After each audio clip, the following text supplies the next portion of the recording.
আমরা পুরুষ মানুষ, পরিশ্রম আমাদের করতেই হবে। আর সফলতা ওইটা তো দিয়ার মালিক আমার আল্লাহ।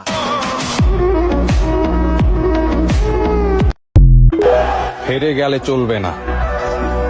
যদি প্রতিযোগীর সংখ্যা হয় 1000 জন, তবে তাদের মধ্যে তোমাকেই হতে হবে প্রথম জন।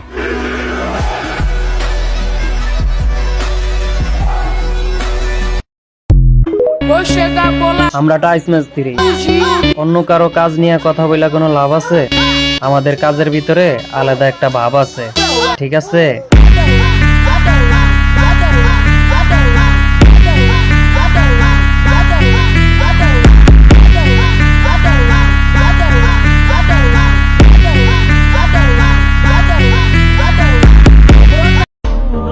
হাতের কাম করি, চাকরির অভাবে নেতার চাকরগিরি করি না।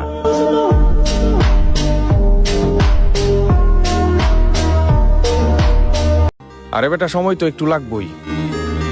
নিজের জীবন নিজেই সাজাইতাছি, বাপ দাদা সাজায়া থুয়া যায় নাই।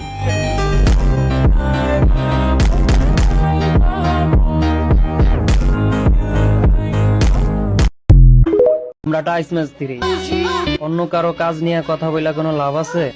আমাদের কাজের ভিতরে আলাদা একটা ভাব আছে, ঠিক আছে?